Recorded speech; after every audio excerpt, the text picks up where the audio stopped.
बच्चों आज हम पाठ 7 विचरण वेरिएशन देखेंगे। उसमें आखिरी टॉपिक समय, कार्य और वेग देखेंगे। समय, कार्य और वेग को अंग्रेजी में टाइम, वर्क एंड स्पीड कहते हैं। टाइम, वर्क एंड स्पीड के सवाल बहुत ही महत्वपूर्ण अलजेब्रा में माने जाते हैं, जो तुम्हें 9वीं और 10वीं में मिलेंगे हल करने के लिए। 8वीं में इसका प्रस्तावना के रूप में दिया गया है, इसलिए आपको ध्यान से ये समझना है। टॉपिक बहुत ही महत्वपूर्ण है आगे फ्यूचर के लिए। तो उससे पहले हम पिछले वीडियो में क्या देखे थे उसका रिवीजन एक बार कर लेते हैं। पिछले वीडियो में हम प्रतिलोम विचरण के बारे में पढ़े थे, जिसमें इनवर्स वेरिएशन का परिभाषा, उदाहरण और सवाल, सूत्र सब बताया गया था।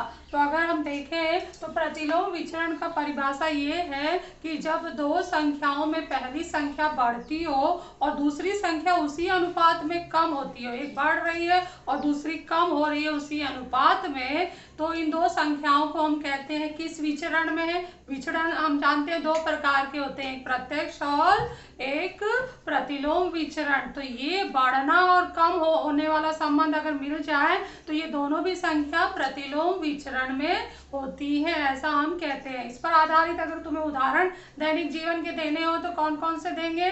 कुछ उदाहरण हम लोग पहले भी किए थे, जैसे यहाँ मैंने लिखा है। ये मैं क्यों दे रही हूँ आपको, इस हफ्ते का ये ओरल टेस्ट है, आप लोगों को ओरल टेस्ट देना है। हर ओरल टेस्ट में प्रत्येक विद्यार्थी को बोलने पर 2 नंबर्स दिए जाते हैं, तो बहुत जरूरी है छोटे छोटे टॉपिक का ओरल देना। तो यहाँ पर ओरल में अगला टॉपिक परिभाषा के बाद उदाहरण लिखी हूँ। उदाहरण में आपको कुछ उदाहरण इसमें से बोलने, जैसे मैंने 3 ही दिया है तो इसमें से आप 2 बोल सकते हो, कोई भी 2 लेकर अच्छे से स्पष्टीकरण करना है। जैसे कि पहला उदाहरण लिखा है, कतारों में खड़े छात्रों की संख्या और कतार की संख्या। कतार में खड़े छात्रों की संख्या को यदि हम बढ़ा दें तो कतार की संख्या कम हो जाएगी, और यदि कतार में खड़े छात्रों की संख्या हम कम कर दें तो कतारों की संख्या बढ़ जाएगी। तो इससे अर्थ ये निकलता है कि कतार में खड़े छात्रों की संख्या और कतार की संख्या प्रतिलोम विचरण में है। दूसरा है सेबों की संख्या और सेब भरे जाने वाले पेटियों की संख्या।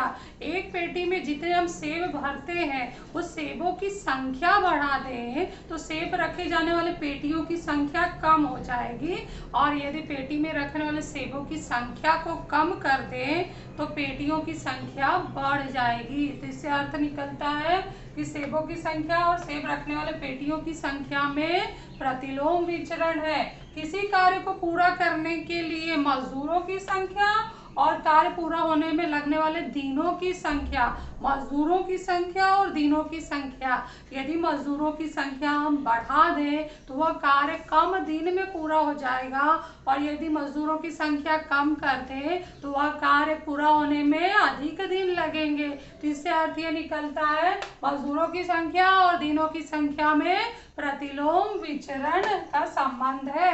अब इसके बाद तीसरा देखो, पहले परिभाषा बोल दिया, फिर उदाहरण बोल दिया, तो 2 उदाहरण देना है आपको, कोई भी दे दो अपने पसंद का। उसके बाद सूत्र तुम्हें बनाना है, तो सूत्र में तुम्हें 2 संख्या लेना है। कौन सी संख्या, कोई भी चर मान लो, माना कि x और y 2 संख्याएं हैं और उसमें बोला जा रहा है सवाल में कि x और y में प्रतिलोम विचरण है, तो उसको सांकेतिक भाषा में कैसे लिखेंगे। तो हम ऐसे लिखेंगे, x अल्फा y नहीं, x अल्फा y लिख दिया तो प्रत्यक्ष विचरण में चला जाएगा। तो अगर हम ये पहचान गए कि हमारा प्रतिलोम विचरण में है तो हम क्या लिखेंगे, x अल्फा 1/y। 1/y करते ही x और y में क्या हो जाएगा, प्रतिलोम का संबंध। x हमारा अंश में है और y आ गया हर में। अंश और हर ऊपर नीचे, तो ये ऊपर नीचे विरुद्ध चीज होता है, तो ये प्रतिलोम का संकेत दिखाई दे रहा है, क्योंकि बीच में जो अल्फा लगा है वो तो हम प्रत्यक्ष में भी लगाते हैं, तो अंतर कहाँ आ रहा है, y लिखने में अंतर आ रहा है। तो x अल्फा 1/y हमारा प्रतिलोम का संबंध हुआ। अब अगर इसको समीकरण में बदलना है, क्योंकि जब हल करना है तो अल्फा को हटाना होगा, अल्फा नहीं रखना है, तो अल्फा हटाने के लिए हम बीच में लगाएंगे बराबर का चिन्ह और उस तरफ y की तरफ हम गुणा करेंगे एक अचरांक का k। तो अल्फा हटते ही यहाँ पे मार्किंग किया है बराबर और के आ जाएगा, तो x बराबर के गुणे 1/y दूसरी लाइन आई। और जब y हम तिर्यक गुणा करके बाएं तरफ ले आएंगे तो x और y का गुणा हो जाएगा, x गुणे y बराबर के, तो xy बराबर हो गया के। यही हमारा आखिरी विचरण का समीकरण है। इसमें हम x और y का मान रख दें तो k का मान आता है, k कहलाता है विचरण का अचर, और k का मान पुनः हम इसी में रख दें तो xy बराबर जो मान हमने रखा है वो लेकर बन जाता है हमारा विचरण का समीकरण। तो ये बहुत ही इम्पोर्टेंट है हमें आगे के सवालों के लिए, प्रतिलोम के लिए। तो इस तरह से आपको ये टॉपिक ओरल में देना है, अच्छे से बोलना है। अगले हफ्ते का ये तुम्हारा होमवर्क है ओरल के लिए। नेक्स्ट हम जो आओ जाने वाला टॉपिक है वो देखते हैं, जिसमें समय, कार्य और वेग के बारे में दिया गया है, जिसको दो भागों में बांटा गया है। कार्य समय में संबंध और वेग समय में संबंध। समय, कार्य और वेग को देखें तो कार्य का समय से ये संबंध जुड़ा है और वेग का समय से संबंध यहाँ जुड़ा है। समय जो है वो दोनों में कॉमन है।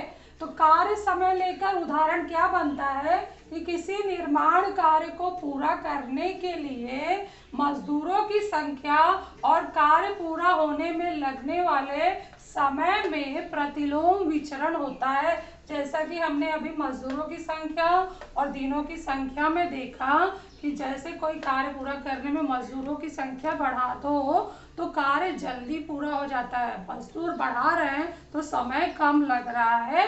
तो ये एग्जाम्पल किस में आता है, कार्य और समय में। तो जब भी प्रतिलोम का उदाहरण देना हो तो तुरंत ये जो तीन शब्द चीज है वो याद कर लेना है, समय, कार्य और वेग।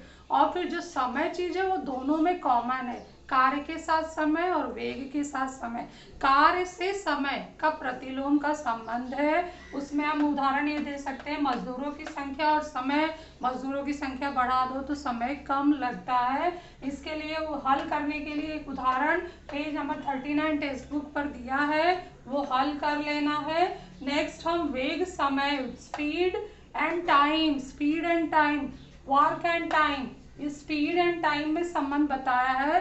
ये क्या कह रहा है कि यदि स्पीड शब्द हमें कहाँ मिलता है, जब हम गाड़ी चलाते हैं, कार चला रहे, बस चल रही, कोई भी ट्रेन चल रही है, एरोप्लेन चल रहा है, तो अगर उसकी स्पीड जो है अधिक है तो वो जो समय जो लग रहा है दूरी तय करने में लगा समय जो है वो कम हो जाएगा। तो इसका मतलब है कि ये जो स्पीड है, गति है, वेग है, वेग बोलो गति बोलो जो भी है, वो और समय में प्रतिलोम विचरण का संबंध है।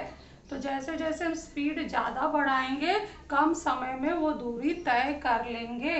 तो ये बहुत ही इम्पोर्टेंट चीज़ है, इसे याद रखना है।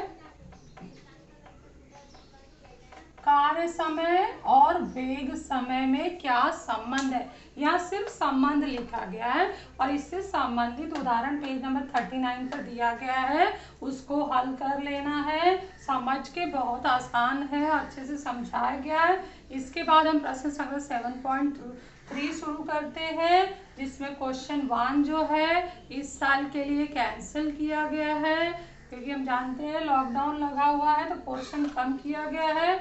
अब क्वेश्चन 1 हम पढ़ते हैं, तो यहाँ पर 7.3 में क्वेश्चन 1 में दिया है कि यदि 15 मजदूरों द्वारा एक दीवार बनाने के लिए 48 घंटे लगते हैं तो 30 घंटे में वही कार्य पूरा करने के लिए कितने मजदूर लगेंगे। तो ये सवाल पढ़ के पहले तुम्हें जैसे यहाँ से बताया जा रहा है एक्स और वाई या दो राशि, कोई भी दो चीज इसमें ढूंढना है, तो पहले वो ढूंढना है। तो पहले हमें क्या दिखाया दे रहा है, मजदूरों की संख्या। तो माना मजदूरों की संख्या हम नंबर n से दर्शाते हैं तो n लिख दिया, कोई भी हम चरांक ले सकते हैं। और फिर उस दीवार को पूरा करने में लगा समय, दीवार बनाने के लिए लगा समय के बारे में बात हो रहा है। एक तरफ मजदूरों की संख्या बात हो रही है, दूसरी तरफ समय बात हो रहा है। तो समय को हम टाइम से लिखते हैं, इसलिए टी दर्शा दिया। तो हमने दो यहाँ पर चरांक अपनी तरफ से सांकेतिक ले लिया है, दो राशियां चुन लिया है। अब इस चीज को यहाँ सवाल में कोई प्रतिलोम और प्रत्यक्ष नहीं लिखा है, तो तुम्हें खुद पहचानना है कि ये प्रतिलोम में जा रहा है कि प्रत्यक्ष में। तो खुद ही देख लो कि कोई कार्य हम कर रहे हैं और समय का बात हो रहा है। कार्य क्या कर रहे हैं, दीवार बना रहे हैं, और कार्य और में मजदूरों की संख्या आ रही है और समय आ रहा है। जैसे ये कार्य समय से संबंधित सवाल है, तो उसमें मजदूरों की संख्या और समय में क्या होता है, प्रतिलोम का संबंध होता है। पाके आगे और संख्या दिए हैं, हम पढ़ते हैं। पहले हम क्या कर लेते हैं कि जैसे मैंने पहचान लिया कि एन और टी में मतलब मजदूरों की संख्या और समय में प्रतिलोम का संबंध है, तो अल्फा तो लग गया। अब प्रतिलोम के लिए 1/t लिखना है, ठीक है। तो अल्फा हटा दो, तो अल्फा हटाते ही बराबर और के लगता है, हमेशा याद रखो। और 1/t तो उस तरफ है ही लिखेंगे, फिर टी को इस तरफ ले आएंगे, तो n गुणे टी बराबर के आ गया। इसको नंबर 1 डाल दो। इसी से हमें विचरण का अचर भी मिलेगा और विचरण का समीकरण भी तैयार होगा। तो ये बहुत ही इंपॉर्टेंट है। ये करने के बाद वापस सवाल पर जाना है और वहां से वो संख्या लेना है जो जो हमें दिया गया है। तो हमें क्या दिया गया, जब 15 मजदूर होते हैं तो दीवार बनाने के लिए 48 घंटे लगते हैं। ये वाला आधा क्वेश्चन में पढ़ ली और आधा यहाँ पे लिख रही है। तो जब यहाँ पे लिखना है कि जब n 15 होते हैं तो t जो है 48 घंटे लगते हैं। एक बार फिर से चेक कर लो, वही नंबर दिया है, 15 और 48 घंटे दिया है। तो इसको हम इसमें मान डालेंगे, तो 15 गुणे n की जगह पे 15, t की जगह पे 48 बराबर k। मान डाल दिया, k बराबर 15 गुणे 48 आ गया। इसको नंबर 2 डालो और 2 का मान हम 1 में रखेंगे।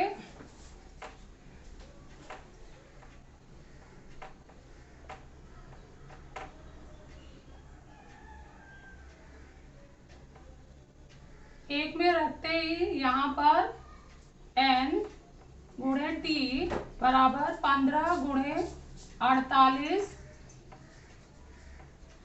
और ये जो हमारा समीकरण आया इसको हमने नंबर 3 डाल दिया। तो ये हम पूरा गुणा नहीं कर रहे हैं क्योंकि आगे आसानी से हल हो जाएगा, तो गुणा करने में हम समय व्यतीत नहीं करेंगे। आगे हम देखते हैं कि क्या पूछा गया है। तो 30 घंटे में वही कार्य पूरा करने के लिए कितने मजदूर लगेंगे, तो 30 घंटे हमें दिया गया। तो यहाँ पे हम लिखेंगे जब t बराबर 30 घंटे हो तो मजदूरों की संख्या n से हम दर्शाए थे, तो n कितना होगा। तो ये जो मान है हम नंबर 3 में डाल देंगे। तो n गुणे t है 30, अभी बताया गया है, और k का मान तो हम डाल रहे हैं इतना 15 गुणे 48। फिर पक्षांतर कर दो, 15 गुणे 48 बटे 30 भाग दे दो, 15 दूनी 30, 2 24, तो n बराबर 24 आ गया। n को हमने क्या माना था, मजदूरों की संख्या। तो यहाँ पे लिख दो मजदूरों की संख्या, आखिरी में शब्द में लिखना है उत्तर, ऐसे ही n बराबर लिख के छोड़ नहीं देना है, बराबर 24। तो ये सवाल बहुत ही आसानी से हल हो गया। इसी तरह से फेयर पूरा कर लेना है।